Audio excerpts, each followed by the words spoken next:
Ahsin kalamaka, haluskan tutur katamu, pak kesingi ampe-ampemu.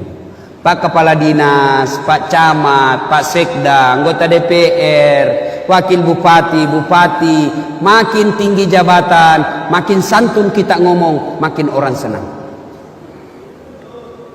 Berapa banyak orang sogok kiri kanan waktu pilkada, tidak mau diterima, orang uangnya saja nak ambil, tidak dipilih orang. Kenapa? Bukan karena jabatannya yang tidak bagus, bukan karena dia tidak membangun, tapi apa? Mulutnya yang tidak bisa dia kontrol. Kalau dia marah-marah keluar semua binatang dari mulutnya. Kan, semua bicara kasar. Jangan. Marah boleh, tapi jangan kasar. Saya dosen di Unhas, kalau saya marah sama mahasiswaku, saya tegakkan hukum, saya tegakkan aturan, tapi saya tidak kasar bicara. Jam 9 masuk, ternyata jam 9.15 baru masuk. Buka pintu. Assalamualaikum Ustaz. Waalaikumsalam. Ide, jam berapa misalnya? Jam 9.15. Jam berapa ki masuk? Jam 9.00 Ustaz. Jam berapa mi jam tak? Jam 9.15. Jadi kalau begitu tutup maki di luar maki tunggu Kak. Selesai pi kuliah baru ketemu. Tidak perlu kita maki-maki, senang perasaannya. Coba kalau jam berapa ini? Terlambat kalian ke situ. Coba sama aturan tetap ditegakkan, tapi satu enak perasaan, satu marah. Akhirnya apa? Keluar dari situ, keluar. Nah, kasih kempes bang motor. Apa ya?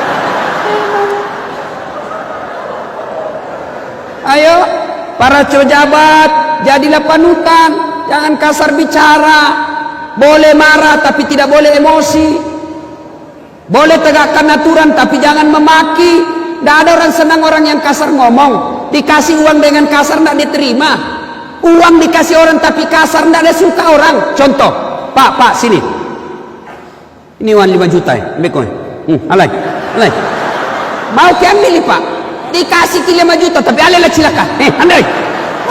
Kalau saya kuliah, jangan kau hina Kak. Ku gajak kau kalau kau begitu Kak. Tidak ada orang senang. Maka kalau ditegur anak, Dek, bulan lalu kau terlambat. Masa terlambat kau lagi? Kau tidak syukuri kau bisa jadi pegawai. Banyaknya tuh kalau mau jadi pegawai, kau yang dipilih Allah. Maka kerja kau dengan baik. 2 bulan maka saya lihat ini selalu terlambat. Bulan depan kalau masih terlambat kok, ya apa boleh buat nah? Saya kasih kau hukuman. Ya, baik-baik kau deh. Oh, senang itu. Apalagi kalau langsung dia ini pembeli pulsa supaya kau jangan malas. Oh. Kalian juga pegawai kalau dimakin dimarah-marah, tanamkan dengan baik. Jangan kau dendam, jangan marah. Namanya kita anak buah. Dimarah ya wajar. Namanya kita anak buah. Masa kau mau marah sama bupati? Ya, ahsin kalamaka. Ibu-ibu bicara yang sopan sama suami. Jangan sampai kita sudah malas, makutu, magalak mandre, makebong, macombo, kasar lagi ngomong. Enaknya itu perasaan tak kita laki-laki kalau istri tak baik bicaranya. Assalamualaikum kakandaku Arjunaku. Langsung bilang suaminya, waalaikumsalam adindaku Sri Kandiku. Tenangnya perasaan tak. Pergi ki kerja, na telepon ki, kakandaku sayang. Jangan ki menghalalkan segala cara di kantor di. Baru ki saja ku doakan dalam sholat duhaku, murah rezeki kita. Salam sayang selalu dari istrimu di rumah. Enaknya itu perasaan tak. Pernah jadi di SMS begitu cerita Pak? Paling SMS nah, jangan kau lupa singgah beli gas.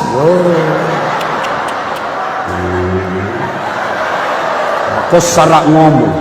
Enak nak tahu itu perasaan tak kalau pulang ki di kantor dimarah-marah sama pimpinan, di jalan kempes bam motor, pas sampai ki di rumah, buka sepatu langsung istri tak duduk di samping tak menyanyi. Bila kamu di sisiku, hati rasa syahdu. Enaknya perasaan yang tadinya dimarah-marah sama kepala dinas, langsung tenang perasaan. Tuh, marah-marah juga suaminya. Kenapa ini berantakan semua rumah? Maka istri yang baik dia tidak akan marah, tapi dia sambut dengan lagu juga. Insaflah wahai manusia. Masya Allah, enaknya perasaan jadi suami. Ya, itu ibu-ibu dulu itu lagunya bagus-bagus. Goyang juga, tapi jempolnya digoyang sama kepalanya. Dialah pengasih dan penyayang kepada semua insan. Dulu.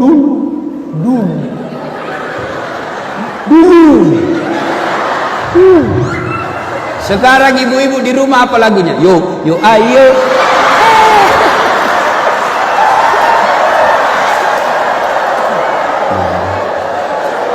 Bu, alai bu,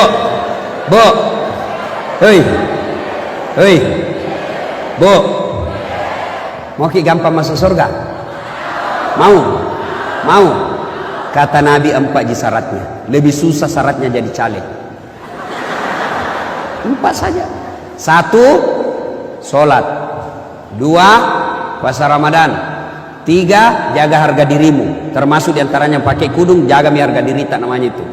Yang keempat, taati perintah suamimu. Kata Nabi, kalau 4 kau lakukan ini, ada 7 pintu surga nasadiakan ki Allah di akhirat. Kata Allah, tadkhulul jannati bisalam. Masuk mako ibu dari pintu surga mana kau suka. Mau ke Firdaus boleh, Jannatul Naim boleh, terserah mana kau mau. 4 saja syaratnya. Maka jangan suka ngomel-ngomel.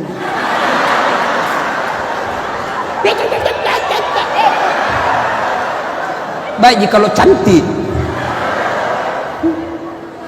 Datang suaminya, nah bateta na sesa bu, kita kira itu gampang jadi suami. Nah bilang orang Bugis, isau kasih sungai sapaka kodalle supaya engkau wajummu. Kami pertaruhkan jiwa raga supaya kau bisa pakai baju yang baik, supaya kau bisa punya rumah yang baik, dibelikan kau mobil. Maka doakan suamimu ketika dia pergi cari nafkah.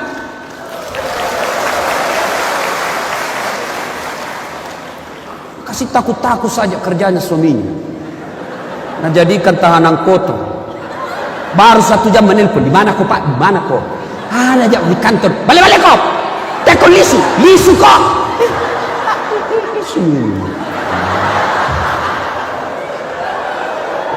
Ada di sini laki-laki takut sama suaminya, tamat istrinya. Ada. Berarti kau jadi laki-laki. Aku takut sama istrimu. Nah kita nikahi baik-baik, tidak dibawa lari, diambil, dinikahi, dikasih uang mahar, dilamar baik-baik, gaji tak semua diambil. Bahkan belum naik gaji tak nak tahu nih. Itu di kantor-kantor bupati itu 3 orang itu bersekongkol. Bendahara, Pak Kredi itu aku kerja sama bendahara. Nah, istri tak nahasut nih, bendahara menelpon, mau naik gaji itu bulan depan. Langsung itu tukang kredit nak tahu nak pinggir, naik gaji tak itu bulan depan. Hari ini barang baru, belum naik gaji tak nak ambil nih.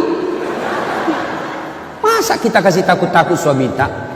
Jangan juga mau takut sama istri pak. Jangan mau takut pak. Harga diri tidak boleh diinjak-injak istri. Anu dia ustaz, kalau marah nak kasih pecah piring ustaz. Woi, piring boleh dibeli. Nah kasih pecah 1, kasih pecah kau 5 biji di situ. Pecah 2, kasih pecah semuanya. Kenapa Ustaz? Piring boleh dibeli bulan depan. Harga diri sebagai suami tak boleh diinjak-injak istri. Allahu Akbar.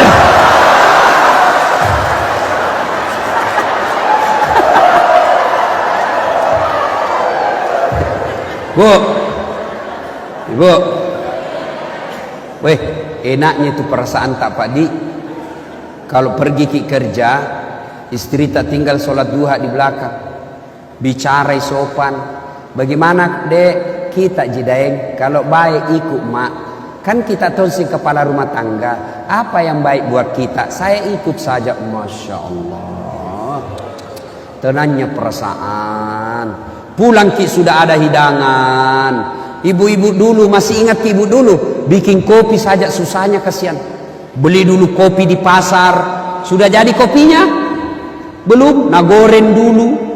Sudah nak goreng jadi di kopinya? Tidak, nak tumbuh. Mataluk cicak mana tuh bakun dari riolo. Bekas tangannya kasihan. Paling setengah mati kuliah imamakku itu kalau maparu. Tiba-tiba nangis sana tersenggol tang. Berdarah semua. Ibu-ibu sekarang mana ada maparu? Tidak ada.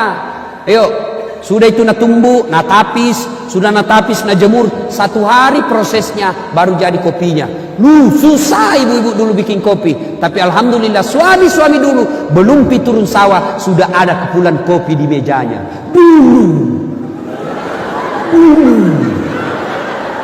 Sekarang ibu-ibu, kopi na gampang sekali kau bikin, 3 in 1. Kau tinggal beli 1 bungkus di warung, ada kopinya, ada susunya, ada gulanya. Belum tahu kau bikinkan kopi suamimu. Mana buktinya? Lihat itu kodong warung kopi, pagi-pagi ada semua itu pegawai warung kopi. Tidak ada dibikinkan kopi. Mana ini? Urus itu suami. Bagaimana suami mau betah di rumah kalau suka ngomel? Ada uang, tidak ada uang, ngomel saja kerjanya. Ada orang bertanya sama saya, ibu, Ustadz, kenapa itu suamiku tidak betah di rumah? Mau kak jelaskan? Tidak enak kak juga, takut tersinggung. Terpaksa aku kasih cerita. Bu, ada suami istri ini, istrinya suka ngomel. Pokoknya dek sisa gagah menenak saja kerjanya. Suatu kali ini suaminya berpikir bagaimana suaminya supaya saya tidak dengarin istriku ngomel. Nah, bawa pergi di toko perhiasan. Nah, belikan perhiasan. Sudah belikan perhiasan, senangin istrinya. Oh, suaminya berpikir, oh, aku tahu nih. Nah, bawa di sumur tua istrinya. Ada sumur di kampungnya 400 tahun itu sumur. Nah, bawa. Dalamnya 17 meter. Nah, bilang suaminya, lihat kok bedek, kan senangin istrinya apa saja disuruh mau. Lihat bedek, ada airnya itu sumur, dek. Tidak, dangkal jika. Lihat kok bedek, paling sampai di lutut. Lihat lagi bedek, begitu dekat suaminya langsung dorong istrinya. Jatuh masuk di sumur. Nah, bilang suaminya, ngomel mako di situ, ndak ku dengar. Menenak noko tuh. Suaminya duduk-duduk pinggir sumur, tiba-tiba ada makhluk keluar dari sumur, tinggi besar hitam, keluar. Kaget suaminya, siapa kamu? Nah, bilang, saya jin penghuninya ini sumur. Saya dulu 400 tahun mak di dalam ini sumur, ada perempuan di dalam baru 1 jam. Ngomel saja kerjanya di dalam. Baik, dah tahan saya, lebih saya lari. Jin saja 400 tahun dah tahan. Makanya berhenti ki ngomel, ibu, ya. Anaknya menangis, bukannya nak urus. Bu, mau kita tahu sakit hatinya itu suami tak kalau anaknya ditelantarkan. Sakit hati itu. Biar meskipun dia tidak ngomong, tapi pasti sakit hatinya, dendam. Anaknya, hasil karyanya, dicarikan uang.